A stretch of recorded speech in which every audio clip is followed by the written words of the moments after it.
तुमच्यावर 2-3 मेजर आता परत आरोप केले जात आहेत की मंत्रिपदाचा असणारा लाभ घेणं आणि याच्यावरनं तुमच्या थेट राजीनाम्याची मागणी करणं। एक बघा, या विषयावरती मी काही उत्तर देणार नाही।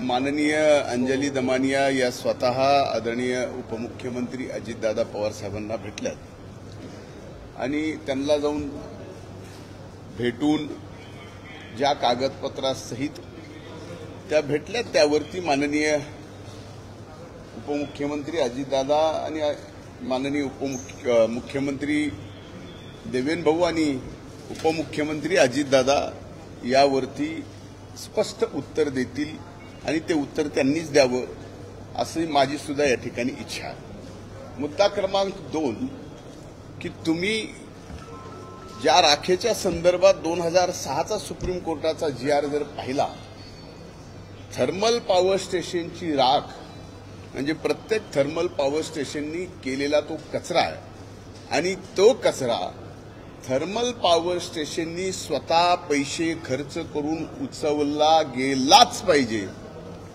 हा सुप्रीम कोर्टाचा निर्णय आहे। आणि अशा निर्णयाच्या बाबतीत हे डायरेक्ट सरकारशी संलग्न नाही, महानिर्मिती एक वेगळं मंडळ आहे, त्यामुळं मूलतः याच्याशी प्रॉफिट ऑफ बेनिफिटचा बिझनेस विषय कुठे येत नाही।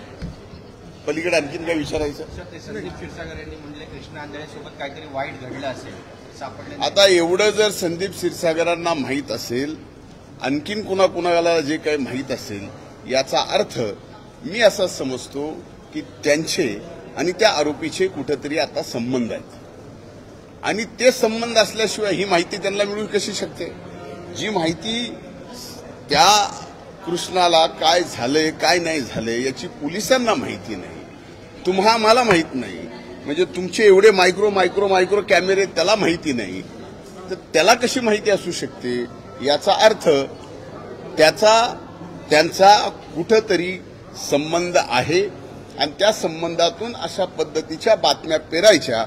आपल्याला ती बातमी मिळते आणि सध्या गेली 1 महिना सव्वा महिना बीड पलीकडे दुसरं काहीही आपल्या माध्यमावर चालू नाहीये, म्हणून माझी आपल्याला हात जोडून कळकळीची विनंती आहे, या माध्यमांच्या बाबतीमध्ये संबंध बीड जिल्ह्यामध्ये लोकशाहीचा 4था स्तंभ म्हणून जो मान आदर, जो रुतबा आजही आहे, ते कुठेतरी हळूहळू कमी होत चाललं आहे। एक मला पूर्ण बोलू द्या आता।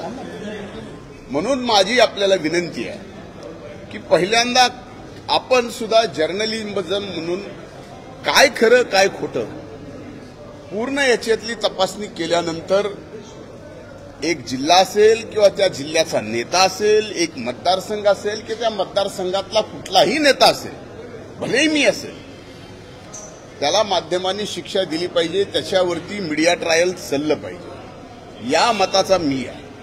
पण ज्या संतोष देशमुखची ज्यांनी निर्गुण हत्या केली त्या हत्येकरांना फास्ट ट्रॅक कोर्टामध्ये नेऊन फासावर घातलंच पाहिजे, या पहिल्या दिवशीच्या भूमिकेत आणि आज माझ्या भूमिकेत कसलाही बदल नाही।